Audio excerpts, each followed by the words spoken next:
So guys, welcome to my channel. Another time where we talk about improving your success to match in Canada.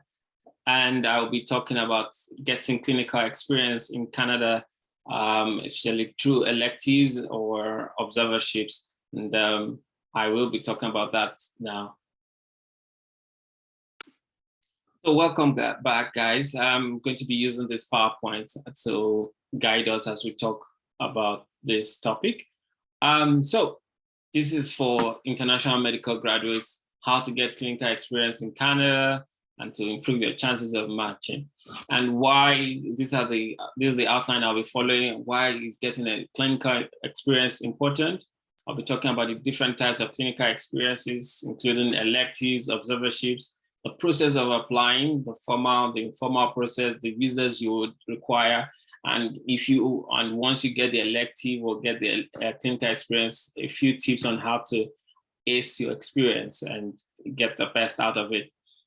So just to tell you, I'd like you to subscribe to my channel. A few more videos I plan to work on and make.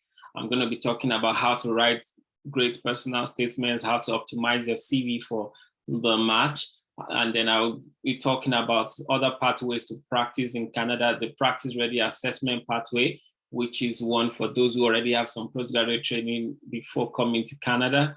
And there's also another pathway where you are not assessed, but you can immediately start a practice, especially if you have postgraduate training from an approved jurisdiction. But these are videos I'll be putting out in the nearest future. So click that like button and that subscribe button.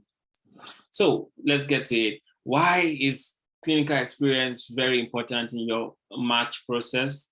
It is very, very imperative. One, it gives you an avenue to get two-way information. When I talk about two-way information, you get some information and then the programs also get to know you. And what do you get when you are doing this clinical experience or undergoing this clinical experience? You get to understand Canada, you understand the culture, you understand the health system, you understand the communication, and you get to understand that specialty that you are planning to build a career in. It might just be a specialty that you may not like to build a career in for the rest of your life. So it's important to do an elective or to have some clinical experience in that specialty and to also understand the site. The site is the medical school where you're completing this clinical experience. You'll be able to understand if you would like to do your residency there. And it gives you an opportunity to understand the people, to understand the team culture, and to know if you are a great fit, like if you would really like to work with them. And what do they get? They get to understand you, they get to understand your work ethic, your attitude towards work, your knowledge and skills, and the general fit with the team. So the types of clinical experiences, I'll start with the electives. That's the most important one. Why is the most important one is that it is one where you actually have hands-on experience with the patient. It's usually offered in the final year of medical school. That's the undergraduate one. There are also postgraduate electives, and it's hands-on, as I said, and you would require a license, usually a provisional or educational license, and it would need a coverage, insurance coverage from the CMPA, and you will also require a student visa or a work visa to be able to complete it. So in Canada, usually it would be a student visa, and you would have full hands-on experience. You'll be able to interact with patients, provide clinical care, assist in surgical care. And that's one of the things that makes it really, really important, because you are immersed into that specialty, you're immersed into that site, into patient care, and the preceptors are able to watch you, to observe you, to evaluate whether you're a great fit. Another form of clinical experience is the observership, and the observerships, here there's no hands-on. You can have it at any time, undergraduate or postgraduate. but you're just going to be shadowing and you'll be walking about with the team. You are not supposed to have any interaction with the patients, but you can join on the rounds, have academic discussions. You can take the opportunity to make a presentation or complete a research paper, but there's no need for a license, and you can come on a visitor's visa to complete that. But the problem is that it's not highly rated in the application process, because you're not able to be evaluated on your clinical skills, your bedside manners. It's so a lot of programs do not rate observerships very highly. Other forms of clinical experience that you have access to, let me reduce this, will be, yes, sorry about that. Yeah, so fellowships. Now for fellowships, it's one of the pathways that people who have completed postgraduate training, especially in a very competitive specialty, surgical specialty, can pursue, but you can only complete it following your postgraduate training in your country. And this is also hands-on. You would also need the licensure or work visa, and also need to be covered by insurance, which is the Canadian Medical Protective Agency. And so for many of the fellowship programs that are available, there is an application process with a matching process to, especially in the US and in Canada, and you would have interviews. So it's very, very competitive, and it goes for about 1 to 2 years. And there are some fellowships that are non-clinical, which is another opportunity one can explore, but they're just mostly research, very little interaction with patients, and those are some things one can explore. For the fellowships, it's usually for those, as I said, that have completed postgraduate training. So when you're done with fellowship in Canada, it does not automatically mean you can practice in Canada. You will still need to complete residency in Canada. So that's one of the drawbacks of completing fellowship. Then you go back to the residency, and then, but it's a pathway that a lot of people have considered, and something I considered when I came here too. I got a few interviews for transplant fellowship in the University of Alberta and one from the US. Well, I chose to go start residency, because right after residency, I can practice, and then I can then do a fellowship after that. Moving forward, there are some other non-clinical experiences available. You can explore getting a PhD. The PhD is academic, but you will be working closely with physicians and people that are important in that field. And so you can make an impression, and might be very helpful when you get to apply. Some of my colleagues who got matched to general surgery in Toronto also had they were working on their PhD with the people that interviewed. So that can be very helpful in the process.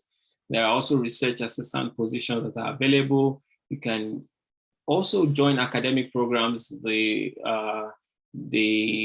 grand rounds of some schools. You just write an email and say, oh, I'd like to participate in the academic programs. You can volunteer in some in clinics that might cover specialties that you are interested in.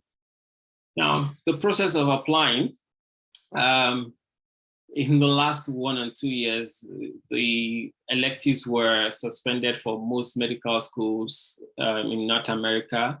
And so most people could only complete electives in their own medical schools. But the idea before now is for you to go to other schools to see what it's like. And now that COVID is ebbing away, and many of these elective positions and opportunities will start to open up. So you should start looking out for that. And it will require a lot of research, like web surfing check as many schools as possible.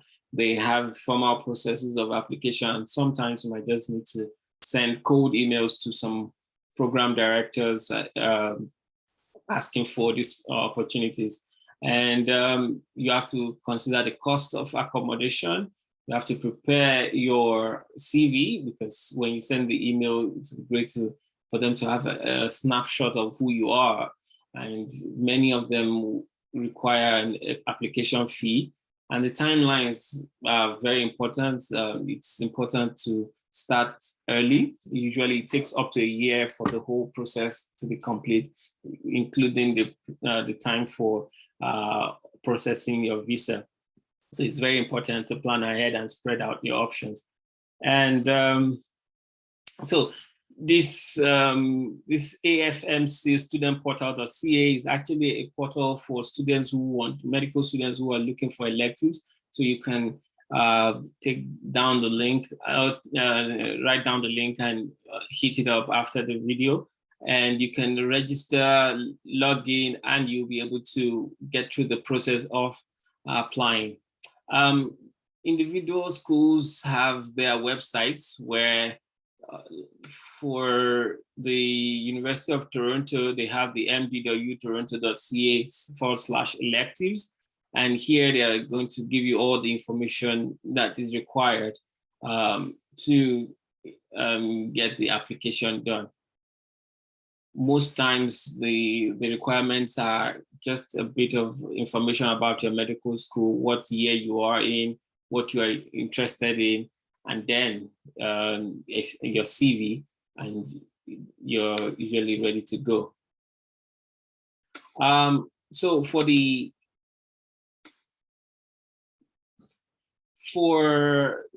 informal pathway that I also consider, you can reach out by sending cold emails to the postgraduate medical education or undergraduate medical education, that's the UGME or PGME, and look out for websites, the program directors' emails. And this is just a template of how I would write the email. Dear Dr. So I am a MS4, that is here in Canada, medical school is 4 years. So they usually will understand final year medical student or MS4. But I know that in Nigeria and some other countries, medical school can go up to 6 years at XXX University. And I'm interested in a clinical elective / observership at your service institution program. I'm hoping to go to that specialty and I would like to get some experience or exposure in the Canadian context. And then you can attach your CV, or you can add an optional cover letter, and make sure to dot your I's and cross your T's. Don't have any typos. Sometimes you would not get any response, but you might be lucky. Now, after getting getting approved, you would then need to apply for a visa. And the visas that are, as I said earlier, you require a student visa for electives, a work visa for fellowships, for the observerships, a visitor visa. And for some people who are already here in Canada, permanent residents, you can do any of these with the permanent resident status. And it's important to keep tabs with the timelines. And for the visa processing and application, you would probably need a proof of funds, that you have enough funds to cover your time here, sometimes 3 weeks, 4 weeks. Generally, most electives don't go beyond 4 weeks in a specialty in a school, but you can ask for whatever time you want. And it's great for you to have a letter of release from your medical school or the hospital where you are. That will help your visa, because they will be able to understand that you plan to return home after the elective or observership or fellowship. So, and that means you're going to go back to complete medical school or your training. Now that you have got the clinical experience, what do you do to ace it? One, make sure to ask questions. Where do you get cubs? Where are the call rooms? Communicate your expectations and goals early enough, that you might need to, that Sarah or Ma I would like to get a reference letter later by the end of the elective or the rotation. And you have to learn to participate. It can be a bit of a culture shock to be in a new place, trying to learn, but learn to speak up and participate. Because if you don't, they might think that you're either shy or you don't know enough. So you always try to contribute and be a team player, be helpful, and everyone is helping around with the patients or moving patients from the operating table to the couch. You should help. And remember to ask for feedback. You can ask early and also in the middle, so that you can maybe correct whatever wrong attitudes or any taking the positive feedback and improve over time. And when you are done with the program, remember to keep in touch and remember to get the reference letters, and so that they don't forget you. It's usually very advisable that you do the electives close to the time that you are planning to apply for residency. So in conclusion, it is a marathon. To apply for clinical experience in Canada, it can be tough. It's not just a sprint, so you have to plan ahead, sometimes 2 years ahead, 1 year ahead. It can be daunting, but it's very, very possible. Start early. Remember to be curious and keep notes when you're applying and even during the program. Put down comments below if there are other questions you would like me to address, and remember to subscribe. It was great talking with everyone. Have a great time until the next video. All right.